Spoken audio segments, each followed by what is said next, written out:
Hello everybody. In this video we're talking about arithmetic operators systems for comparison, logical operations and assignments. So in the previous video we talked about variables and we looked at the principle of assignment where we can create a variable which is practically a name and we can assign some data to that variable. The data here can range from different data types from strings to integers to floats to dictionaries to lists. We are around with a lot of things. And to assign a value to a variable, you just use the simple equality sign. But today we're going to look at a whole lot of other signs we can use when writing lines of code. The arithmetic operators, which are very common mathematical operations like addition, division, multiplication, and subtraction. Uh, we can see the signs up here, and when we begin to compare things to see if things are less than, greater than, if they are greater than or equal to, or they are less than or equal to, or if they are equal to. For equality, you see we use two uh, equal to signs. We use two equality signs. And here, the last one there means it's not equal to an exclamation mark with the equality sign. Now, some other very unique ones are integer division and the remainder stuff we call model in some cases. These two are very unique. Uh, this divides to an integer and the last one returns the remainder. Uh, the last three things there, which are more of like gate systems, are a very popular and or not. So they are also used in Python. If you want to uh, create a scenario where if uh, two conditions are met, then the logic gate should open up. So you can use an if statement, and in the condition box you can actually bring in the AND gates or the or to to make it very logical.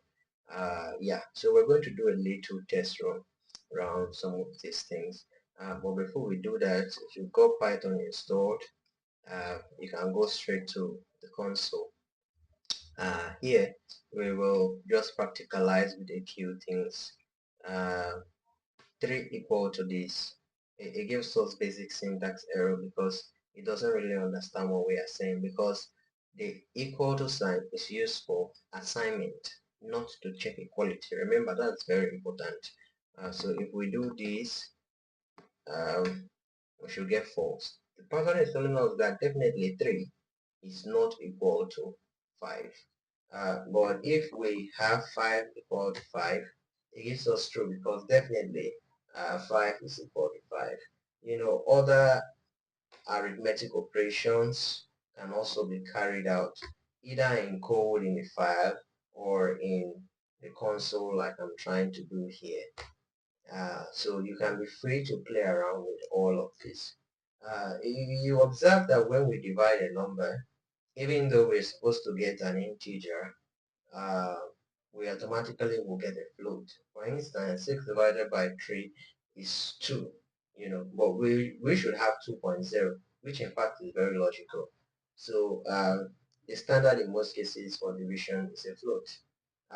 Yes, because most times when we divide, we will always have remainders. Okay, so let's go straight to making a simple example. Let's assume we get a number from a user and we check if that number is greater than 0 or less than 0. Okay, so let's assume our norm is equal to the inputs that the user will provide. Um, for this particular case, I would attempt not to use my AI tool, but the AI tool already knows, and it's good to use the AI tool. It just gives you very, very good code, and you can fine tune it, if you know exactly what you're doing. So, first off, we have to convert that, and then we then check after conversion if it's less than 0. If it's less than 0, we want to say, this is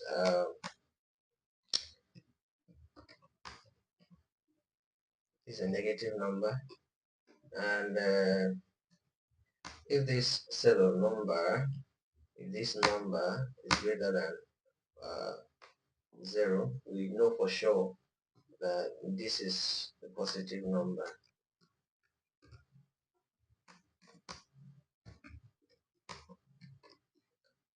Okay, and finally, uh, if all of these cases are met, I believe the last case will be that it is 0 itself. So I'm just going to save that, and we'll use the play button right here. Let me kill this and clear it. Then we use the play button right here. We enter a number 40, the number is positive. We enter another number 10, uh, that's a positive number. We can also check the downside like minus 30, that's a negative number, and the code works very well. But we begin to have errors when we enter numbers that are not numbers, when we enter things that are not numbers. Yeah, so we can always try and use the except, try and catch system. So we're going to put this into a try system. This also helps us to, check out for errors.